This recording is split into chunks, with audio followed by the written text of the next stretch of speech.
هلو، أنا سيف الله وأنت بتسمع سلسلة كل 6 شهور لغة. لو دي أول مرة تتابعني ما تنساش تعمل لايك، ما تنساش تعمل سبسكرايب، وما تنساش تسمع الحلقة اللي فاتت من الكورس ده علشان دي مش أول حلقة منه، دي الحلقة التانية من كورس اعوج لسانك، الكورس اللي بنناقش فيه الصوتيات بتاعت اللغة الإنجليزية وخصوصا اللكنة الأمريكية. اسمع أول حلقة علشان تفهم القواعد العامة لمتابعة الكورس دوت على وجه الخصوص. النهاردة بقى معانا حرف جديد، معانا حرف من الحروف، في الحقيقة هم حرفين خلاص عشان هم متشابهين هناخدهم مع بعض، سهلين نوعا ما، مش هنتفزلك كتير في الحرفين دول. حرف البي والبي. البي بتطلع معانا ازاي؟ مش هقولك بقى هات ورقة وانفخ فيها ولو لقيتها بتطير يبقى مبروك عليك النجاح والكلام ده كله. انا هقولك حاجة بسيطة جدا جدا جدا. لو شفايفك من قدام الاتنين انطبقوا على بعض وانت بتطلع الحرف ده بي، قول كده ورايا بي، هتلاقي ان الشفايف من قدام خالص بينطبقوا على بعض فبيكتموا الهواء من الطلوع، فبيطلع معاك حرف البي. انما بقى لو انت ما خليتش شفايفك من قدام ينطبقوا على بعض، خليت من ورا بس هما اللي يلمسوا بعض كده بسرعة، هيطلع معاك حرف البي مع هوا اهو، البي هي دي القاعدة خلاص، من غير بقى ما تتعب نفسك في تجارب وتحط نفسك قدام المراية وتشوف، هو حس بنفسك كده وانت بتنطق الحرف. عايز تطلع البي يبقى انت كده بتخلي شفايفك من قدام بعيد عن بعض وتطلع الحرف بي، بتلاقي ان شفايفك من جوه هم اللي بينطبقوا على بعض فبيطلع معاك حرف البي. بابي بابي.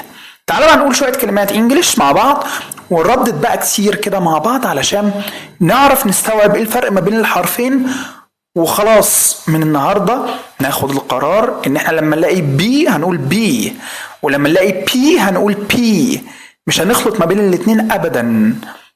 يلا بينا. put بي put بي but بي بن بي بي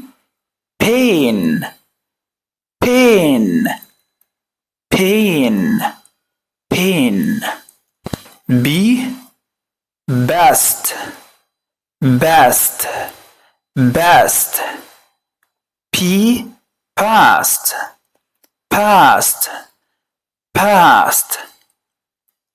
be beautiful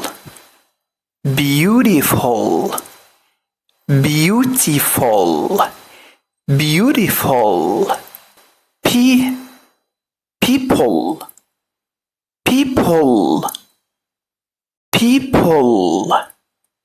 P cup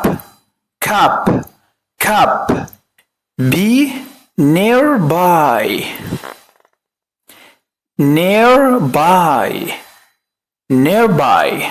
republic